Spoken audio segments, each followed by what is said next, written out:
આજે આપ જોઈ શકો છો ન્યૂ એરા સ્કૂલ ખાતે આજે વહીવટી તંત્ર દ્વારા સિનિયર ઓફિસર્સ દ્વારા બાળકોને ઉત્સાહવર્ધન કરવા માટે બાળકોના વાલીઓમાં એક મેસેજ આપવા માટે બાળક જે પણ અત્યારે આપણે એક્ઝામ આપવા માટે 10મા ધોરણના એક્ઝામ આપવા માટે જઈ રહ્યા છે આ તમામ બાળકોને ખૂબ જ સારી રીતે સ્કૂલના ટીચર્સ દ્વારા પણ આનું સ્વાગત કરીને આનો મોઢો મીઠો કરાવીને આને મોકલવામાં આવી રહ્યા છે સાથે સાથે બધાનું ઉત્સાહવર્ધન પણ કરવામાં આવે છે એક તણાવમુક્ત એક ભયમુક્ત એક સંકોચમુક્ત વાતાવરણમાં એક્ઝામ આપી શકે આખા વર્ષ બાળકોએ ખૂબ સારી રીતે સ્ટડી કરી જ છે અને જ્યાં એક્ઝામમાં એકદમ તણાવમુક્ત માહોલમાં એક્ઝામમાં આપશે તો આનું રિઝલ્ટ સારું આવશે તમામ વાલીઓએ અને ટીચર્સ અને બધા બાળકોને એક મેસેજ આપવા માંગે છે કે આ જીવનનો એક અંતિમ લક્ષ્ય નથી આ એક પડાવ છે આના કરતાં પણ મોટી ચુનૌતીઓ આવવાની છે તો જીવનમાં કોઈ દિવસે ચુનૌતી જે આવવાની છે આનાથી કોઈ દિવસે ગભરાવાનું નથી સાથે સાથે વાલીઓને પણ એશ્યોર કરવામાં આવે છે કે આજે એક્ઝામની પ્રક્રિયા છે આ ખૂબ જ પારદર્શક રીતે થાય તમામ એક્ઝામ સેન્ટર્સ ઉપર જે પેપર રિસીવ કર્યાથી લઈને ડિસ્પેચ કર્યા સુધીની પ્રક્રિયા જે છે આ ઉચ્ચ કક્ષાના અધિકારીઓની દેખરેખમાં થાય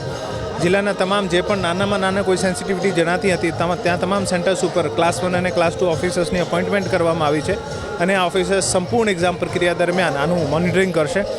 બાળકોને આપ જોઈ શકો છો ખૂબ જ ઉત્સાહ અને મને નથી લાગતું અત્યારે કોઈને સ્ટ્રેસ હશે કારણ કે માહોલ પણ એટલું સરસ કરી દીધું છે સ્કૂલને હું સ્કૂલને પણ ખૂબ ધન્યવાદ આપું છું અને બાળકોના ઉજ્જવલ ભવિષ્ય માટે કામના રાખું છું આમ જોઈએ તો પહેલાં બધા નર્વસ જ હોય પણ આ આપણી જવાબદારી છે અને ખૂબ સારો ઇનિશિયેટિવ પણ છે સ્કૂલનો કે આ બાળકોને જે સ્ટ્રેસ ફ્રી માહોલથી બહાર કાઢવાના કારણ કે માનવ મસ્તિષ્ક જે છે જ્યારે તણાવમુક્ત ચિંતામુક્ત રહે ત્યારે ખૂબ સારો આઉટપુટ આપી શકે છે અને આ લોજિકથી બાળકોને આપણે અત્યારે થોડા હળવા કરીને મોકલીએ તો મને લાગે છે આનું રિઝલ્ટ સારું આવશે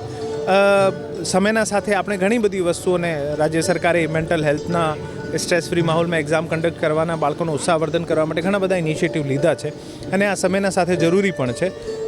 અમારા સમયના આ સમયમાં ઘણો ફરક આવી ગયો છે પણ અત્યારે બાળકો પણ વધારે આપણે કોન્ફિડન્ટ જોવા મળે છે અને તંત્ર અને સ્કૂલ પણ એટલી જ મહેનત કરે છે હું તમામને આના ઉજ્જવલ ભવિષ્યની શુભકામનાઓ આપું છું હા આજે અમારે ઇંગ્લિશની પરીક્ષા છે અને